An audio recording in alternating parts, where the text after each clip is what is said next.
Kristu waseNazaretha. We thank you, Father. We thank you, Lord.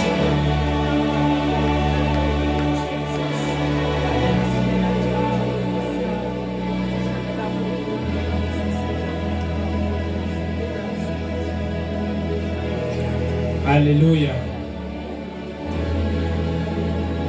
Ngiyabingelela egameni lika Jesu Kristu waseNazaretha. NgoMathe isibongo ngingumntwana kaNkulunkulu, ngiyamthanda uJesu. Hallelujah. Wayisiza impilo yami, wayenzela umusa egameni lika Jesu. Hallelujah. Siyabonga kuNkulunkulu ngosuku lwanamhlanje egameni lika Kristu Jesu. Benathi kusukela ekseni emalangeni onke lokho inkosi senathi yasithwala kwaze kwaba lesikhathi sanamhlanje saphinda futhi sihlangene siyamkhonza uNkulunkulu. Kungumusa uthando lwa inkosi, fanele ukuthi siyibonge egameni lika Jesu. Hallelujah.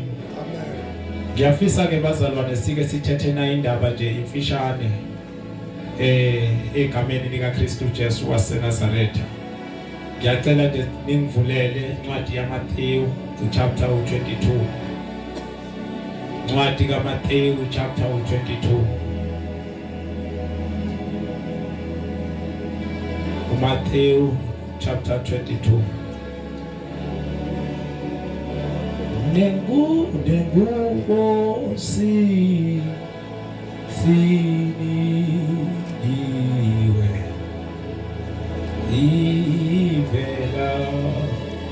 ivele si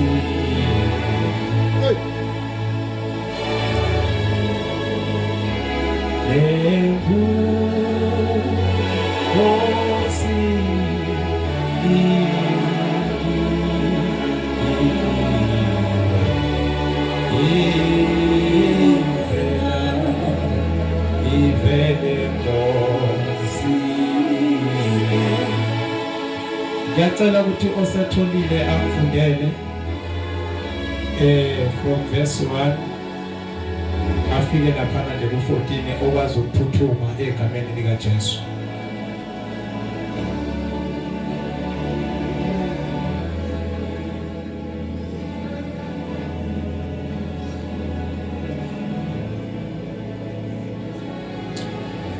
Ngicela kusifundela isihloko esimnyama sithi umshado wendodana yenkosi.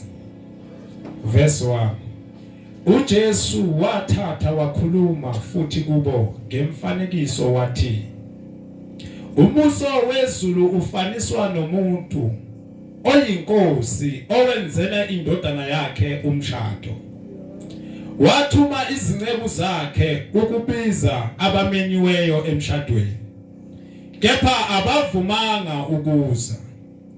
Waphinda wathuma ezinye izinceku, wathi shonini kwabamenyiweyo ukuthi bhekani sengilungisile ukudla kwami, izinkabi zami nokunonileyo sekuhlatshiwe, konke sekulungile, wozani emshadweni.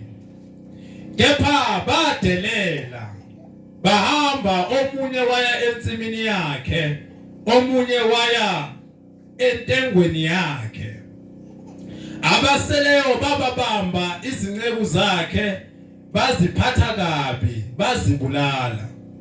Kepha inkosi yathukuthela, yathuma amabutho ayo, yabulala labo babulali, yashisa umuzi wabo. Khona yathi ezincekwini zayo, umshado usulungiselwe, kepha abamenyiweyo bebengafanele. Ngakho ke hambani niye ezinhlanganweni zezindlela, nibizele emshadweni bonke eningabafumana. Lezo zinceku zaphuma zaya ezindleleni, zabutha bonke ezabafumanayo, ababi nabahle. Indlu yomshado yagcwala abahleziyo ekudleni. Kuthe inkosi ngena ukubona abahleziyo ekudleni, yabona khona umuntu ebengeyembethe ingubo yomshado. yathi kuye mngani ungene kanjani lapha ungayembethe ingubo yomshado na kepha yathula khona inkosi ezincekwini yathi mbopheni izinyawo nezandla nimphose ebunyameni obungaphandle lapho kuyakuba khona ukukhala nokugedla amazinyo ngokuba baningi ababiziweyo kepha bayingcosana abakhethiweyo izwi lakho lingamandla liphefumulelwe nguwe khuluma ngalo namhlanje ntambama egameni lika Jesu vula baba inhliziyo zethu kube lona loyo welula amapayipi aqhamuke emazulwini unamathiselise phezu kwendebe zomlomo wakho ungakhulumi mine kodwa kukhulume wena nkulunkulu noma ngabe usathane besentshalile ukubelana nezwi lakho kodwa mase kufika wena usathana kabi nawo amandla khuluma ke Jehova izwi lakho libe ngamandla kithi lahlula intando yethu lahlula inqondo yethu sibonakalisa uNkulunkulu wethu onamandla egameni lika Jesu. We thank you Jesus, in Jesus name we pray, amen. La sifunda khona abazalwane sifunda inkosi. Hallelujah. Umshado wendodana yenkosi. Angazi ngibanje engahambisana naye abengifundela kuze ngizakwazi ukuyikhuluma kahle le ndaba. Ngicela ungifundele uverse 1 mzalwane. Verse 1. uJesu wathatha wakhuluma futhi kubo ngemfanekiso wathi umbuso wezulu ufaniswa nomuntu oyinkosi owenzela indodana yakhe umshado. Verse 3. Wathuma izinceku zakhe ukubiza abamenyiweyo emshadweni kepha abavumanga ukuza. La sifunda khona sithola inkosi yenzela indodana yayo umshado. Lithi iBhayibheli sithola iyahamba ithumela izinceku ukuthi ayiziyomemezela zimemezelele lo mshado wendodana yayo. Uma zihamba ziyomemezela iBhayibheli lithi akuzange kwafika umuntu. Nikhona bathandekayo.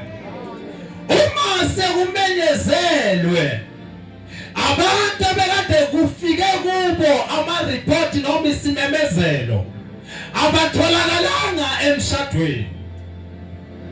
Funda verse 4. Waphinda wathuma ezinye izinceku wathi shonini kwabamenyiweyo ukuthi bhekani sengilungisile ukudla kwami izinkabi zami nokunonileyo sekuhlatshiwe konke sekulungile wozani emshadweni. Waphinda wathuma izinceku ukuthi ziyomemezela zidlulisa ireport ukuthi konke sekulungisiwe ukudla kwasemshadweni sekulungisiwe kodwa abantu ebekade kufinyelela kubo isimemezelo lithi iBhayibheli abazange baphumelele. Angazi ukuthi bekade lenkosi mema abantu abanjani.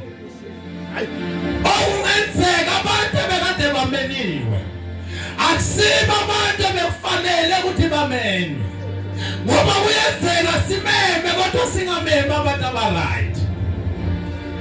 Nikhona abathandekayo. Lithi iBhayibheli bamemezela abantu okumenyezelwe kubona abazange baba khona. Ireport yaphuma ukuthi okunonileyo lokudla sekugcwele igceke abeza abantu emshadweni kodwa abazange baphumelele. Ngiyacabanga ukuthi iningi imali yamosheka la ngoba kunabantu abamenywa ngendlela engcono kunabanye abantu. Okungenzeka ukuthi makuphuma lesimemezelo ngoba inkosi le ayihambi mema noma ngabe ngubani. Abantu abamemayo bakhethelekile. indlela bayimema kubhalwa incwadi. Akubhalwa isinoma kanjani kodwa incwadi yakhona iyahamba iyotypwa. Ikhishwe endleleni ngokukhethelekile. Ihambisela abantu abangcono. Abantu abanegama elihle. Kodwa lithi iBhayibheli noma seyiphumile akuzange kwafika noyedwa emshadweni. Qhubeka mzalo. Verse 5. Kepha badelela bahamba, omunye waya ensimini yakhe, omunye waya entengweni yakhe. Bavele badelela. Nalowo wayela la athanda khona. Nalowo umuntu wayiphekela lela ayithandela khona. Ngoba kwakumele abantu abaright abangadingi lutho. Kwakumele abantu abawaziyo ukuzimela. Abanganandaba nenkosi. Abangafani mina nawe bakungangena imeya singaguqa. Kodwa bona bavele babheke emsebenzini yabo abayithandayo. Ngoba naye lo muntu owayememile banemali njengaye. Akuzange kwaphumelela ngisho noyedwa. Qhubeka mzalwane khona la ngifuna siye khona. Abaseleyo babamba izinceku zakhe, baziphatha kabi, bazibulala. Awufunda verse 9. Verse 9. Ngakho-ke hambani niye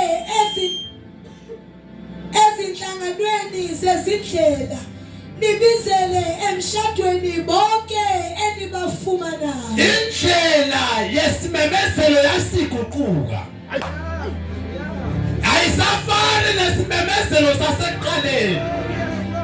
Ethema kumenyezelo kwaba kokukhethelekile. Haleluya. Kodwa manje isimemezelo sesiyaguquka. Lithi iBhayibheli uthuma amabutho wakhe uthi awahambe aye empambalweni zomgwaqo. Ayomemezela khona. Haleluya. Akusathayipho manje.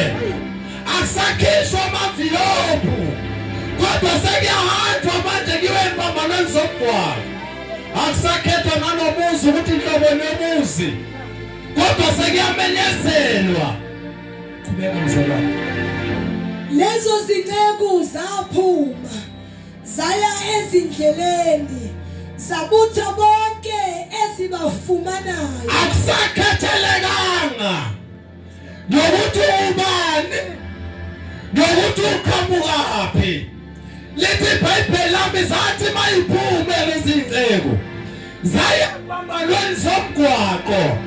Zathi mayifika khona zamemezela zamema bonke abantu esibabonayo. Noma ngabe uphethe ibhodlela likaphika kodwa watholakala usumenwa. Noma ngabe ungakwazi ukuhamba ndiyazela kodwa watholakala usumenwa umenyelwe emshadweni. Noma ngabe uhamba ngeenyawo kodwa watholakala usumenwa. Akusabhekiwe ukuthi uhlobo lugqoke kanjani. Akusabhekwanga ukuthi uphume ekhaya elinjani. Kodwa lithi wonke umuntu wayesempambalweni zomgwaqo watholakala samenywa. Ebizelwe emshadweni wenkosi. Nomuntu owayesebukelwa phansi wayithola samenywa emshadweni wenkosi. Qhubeka mzala. Ababi naba. Hayi Nkosi yami. Abahle nababi. Awu phela bangathi wasikhuluma ngobubi baningi abantu ababi. Nikhona abathandekayo. Baningi abantu ababi abangaqualify. Abaqualify ayingoba kuyinkosi ethi bona abaqualify. It's because yibo batshelwe ngabantu ukuthi abaqualify. Kodwa lithi iBhayibheli mase bathunyelwe empambalweni zomgwaqo babizwa benjalo. Kukhulunywa ngabantu bethi bona abaqualify kodwa batholakala sebabizwa babizelwe emshadweni wenkosi.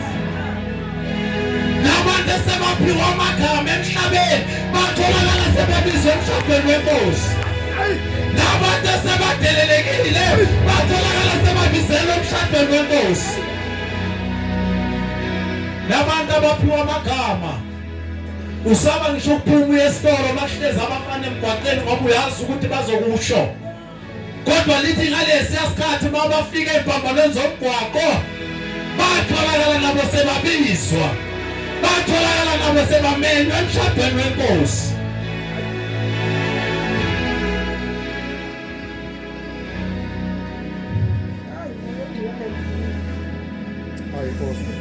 Qhubeka mzala. Indlu yomshado yathwala abahleziyo ekudleni. Uyabona njengoba sekumenywe wonke umuntu. Lithi indlu yomshado yatholakala isigcwele. Igcwele abahle nababi. Nikhona abathandekayo. Igcwele lonke uhlobo lomuntu la ngaphandle. Nalowa nawe ombukela phansi ombone ngelutho. Nalo nawo uthi baqhamuka yena uyiqalisha uyiqala ngaye. Uhlobo olunjalo lagcwele emshadweni wenkosi. Ngoba kwadingakala ukuthi kumiwe empambalweni zomgwaqo kumenywe nanoma ngabe ngubani. Labe babengcono bakhethelekile babukeka afika ngisho yedwa. Hayi. Kodwa kulabo abatholakala emgwaqeni ibona abatholakala sebagcwele. Qhubeka. Kuthe inkosi ngena ukubona abahleziyo ekudleni. Yabona khona umuntu obengayembethe ingubo yomshado. Nawu umonakalo. Yaqala manje inkinga yesebamenyiwe. Ayisebagcwele ngaphakathi. Kodwa khona inkinga ekhona. Lithi iBhayibheli uma inkosi ithi yangena ngaphakathi ithola kukhona okhona umenyiweyo naye kodwa utholakala ingubo yomshado akayembethe. Mabembheka ayitholakala ingubo yomshado. Ithini inkosi? Yathi kuye, mngane, ungene kanjani lapha ungayembethe ingubo yomshado na? Kepha wathula. Baba nombuzo wokuthi ungene kanjani ungayembethe ingubo yomshado. Ngoba bangenayo bangena bese bayambathiswa. Kanti ungene ngaphi wena ungambathanga? Ungene ngaphi wena otholakala wabhekazisa embatho? Ngoba ungenayo fanele ambathe. Akambathe zakhe ingubo kodwa umbathe ingubo yasekhaya. Ungene kanjani ingabonakali ingubo kuwe? Ungene kanjani ngoba bangaphakathi bayabonakala ukuthi bambathile. Wena loyo ambathile uyithathaphi? Ingiyakuphi? Uma inkosi ngena hayi phela bayimisele bahleli balindene. Kodwa inkinga khona ngaphakathi nayo lindene. Kodwa ingubo ayitholakali. Ngoba khona amandla engutsheni. Angikhulumi ngale yakho ethungayo. Kodwa ngikhuluma ngengubo. Othi mawungena ngesane linguKristu Jesu embathiswe. Uthi mawungaphakathi amadimoni awasasabi wena. Kodwa vela bona ingubo kuqena amadolo. Ngoba sengithela umuntu ombathisiwe. Ombathe uKristu Jesu. Amadimoni athele nezifo zonke eqele. Nemimoya yabulala umndeni wakhe yahlabalala. Ngenxa yesembatho. Lalela mntwana wasekhaya sinamandla isembatho esinguKristu Jesu. Mawungakumbatha uJesu namhlanje. Lamadimoni abulala abantu bakini. Ebaze bakutshele ukuthi nawe uyakubalandela. Mawungakwembatha ingubo enguKristu Jesu namhlanje. Kulezinto eziyokwenzeka ekhaya lakho. Kulamadimoni azawukhothama. Lalela mntwana wasekhaya. Ngelinye lamalanga ngithi nami ngiyehla ngiyale ekhaya eNatali. Mangisehla nje ngiphuma khona negoli ngibheke ezansi. Ngithola kunamantombazana amancane. amemgwaqeni ngalelo langa ngangigibela itruck enkulu ethwele izimoto ngemuva silandela imoto ezincane ngaphambili lamantombazana ngene emgwaqeni phakathi jumajile lapha kule imoto enkulu ehambayo kule imoto esabekayo lapha othi noma mangidlula umoya wazo na uthi ubamba igqoko zakho kodwa ngabona amantombazana ngene emgwaqeni hey ngibona intombazane ithe truckini ngayibona itruck ngampela hayi Nkosi yami le ntombazane igqoka isembatho ikhombe eceleni le truck akhathalekile ukuthi ithwala umthwalo ongakanani akhathalekile ukuthi isipho kangakanani kodwa ngenxa yentombazane encane eme phakathi emgwaqeni ngayibona ibhalata le truck ngayibona iphelelwa ngamandla itruck ngayibona ibuye eceleni hayi ngoba wakuhlonishwa intombazane kodwa ingenxa yesembatho ingenxa yesembatho lalela mawubona babalekela amaphoyisa hayi ngoba kubalekela bona ingenxa yesembatho ubona hayi Nkosi yami ngoba isembatho sinamandla uzokwembatha uKristu namhlanje uthi mawungele ejayidini ekhaya lamadimoni akalaphe kwinkunzi malanga nawe uyovela uthi avela amadimoni ambele lapha ya ngoba kuma umuntu ombatha isembatho ahlonishwe wena kodwa isembatho esikuKristu wemntana sekhaya ngena uzothola isembatho esinamandla Ngema nesaka likuKristu Jesu uzothola isembatho esinamandla uzawumbathiswa uKristu Jesu Inkosi haleluya la uhamba khona kube khona hayi my God kukhashuka imsedari yaselibhalo inkanyambi yawazi ukuthi khona umbathisiwe eBundu uLeviathan uyawazi ukuthi khona abantu abambathiswe eBundu yonke le moya ehlala la entabeni ngaphansi kwemfula lekhona la eyengamele endawo ephafula umoya wayo espreda umoya ukuthi abantwana balale emathavena kodwa wena wawungambatha lesembatho esikuKristu uyakuba namandla ukumisa yonke le moya iyabinga sabu wena kodwa ngenxa yesembatho le ntombazane ivele emgwaqeni ithi mayiqhamuka enye ivele ikhonjwe eceleni noma ngabe beyigijima kangakanani noma ngabe besijwayele lokugijima kodwa ngenxa yale ntombazane esemgwaqeni eyembathe leso sembatho ivele ikhombe eceleni ubona imoto ishone eceleni ukuthi maqhamuka ngathi i-right uyibona ithi Nkosi yami hawu ivele idlula nawe uyafika umegedeni emzini wakho wembethe uKristu uthi amadimoni uthi wow ayimele wona amadimoni kodwa kuyimpumelelo ukuthi ayingene bese yadlula impumelelo ingene ekhaya kodwa kufunakala abantu abazombatha isembatho esikuKristu Jesu ngoba bongambathile mntana sekhaya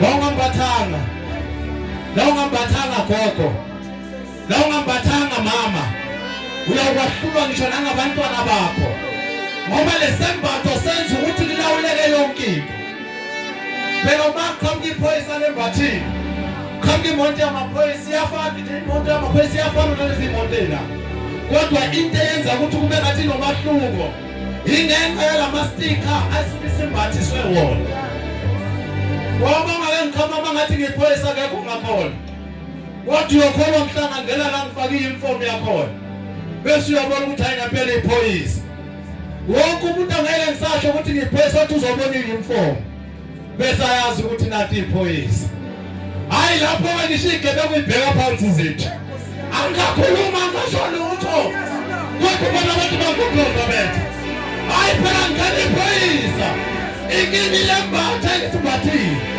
wemntana sekhaya ubatha uKristu namhlanje awuzongena emndenini wakho ungakhulumisani angeke uphawule lutho uzovela ubhema bathule mabhepha sibethe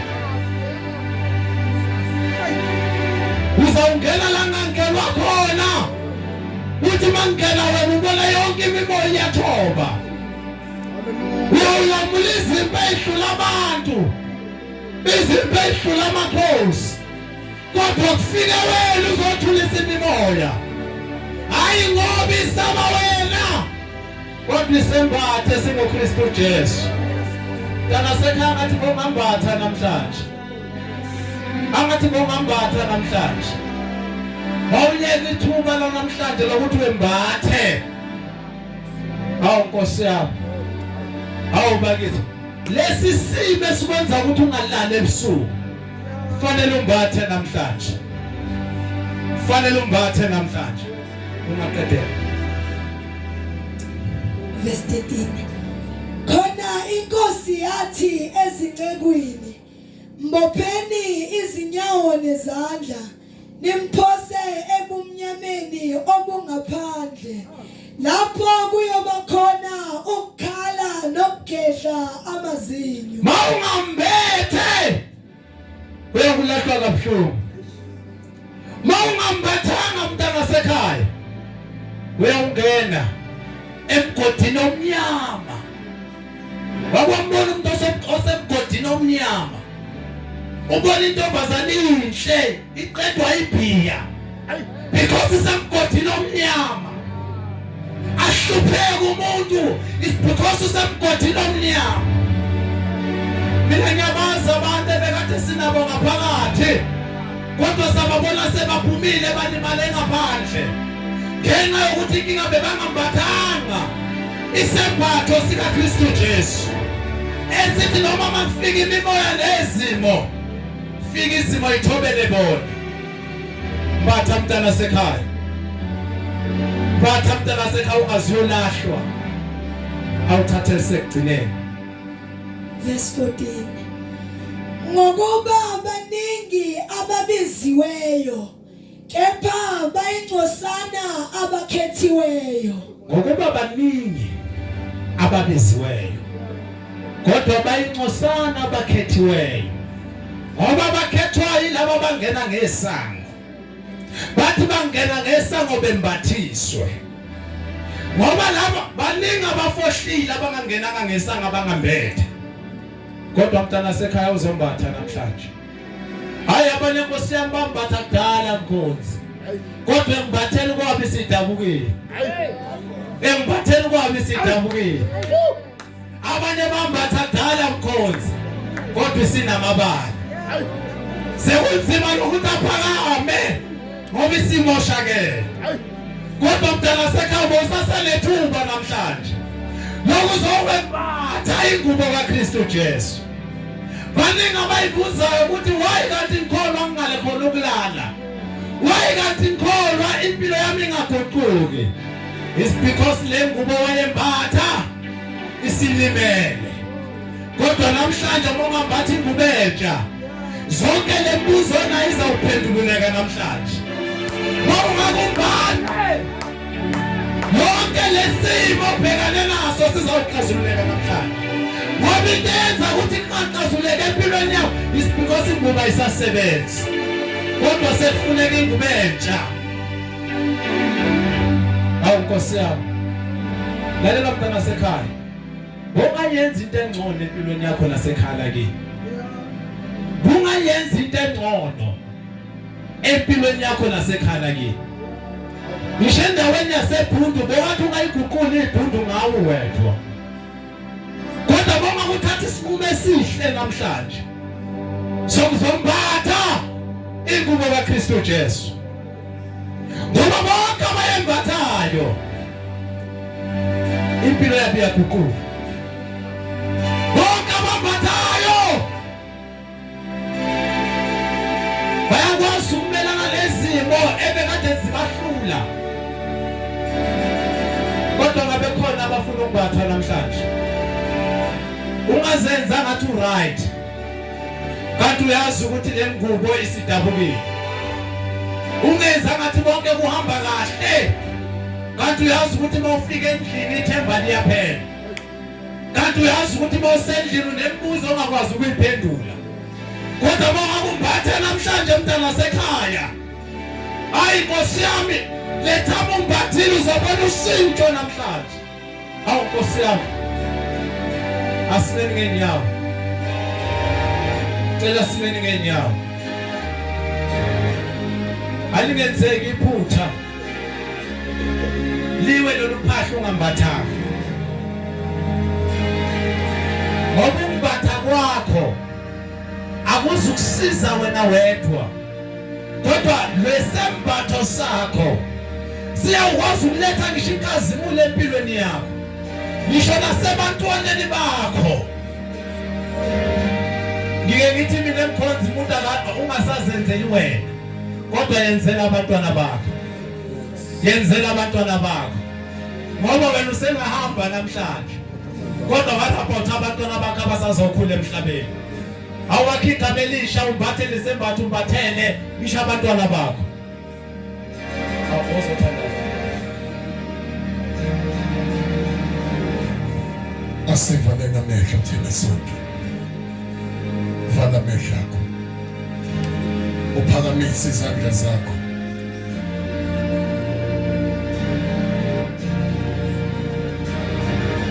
Wavala amehlo akho. Mawuyibheke yakhe ingubo isese-right na. Walifumana ithuba wamenywa. Wathi semenyiwe. Sekehlezi etafuleni lithi iBhayibheli watholakala nayo ingubo. Walahla emgodini onobumnyama. Ukhona yini ofuna sithandaze naye? Uyayibona impilo yakho ukuthi uJesu mayengabuya namhlanje wena noma ungathi usingisiwe akhambi kahle ebomini bakho. Ukhona yini? Othi Nkosi nodana kaDavide ngihawukele. Nkosi yami Jesu. Ngithi bakhona wesifazane owayesenomopho iminyaka wayesezame konke. Lithi iBhayibheli wathi mangabe ngabamba umphetho wengubo ukhona yini ofuna ukubamba umphetho wengubo yakhe. Nkosi Jesu. Ukuze inkazimulo nokugcoka kwakhe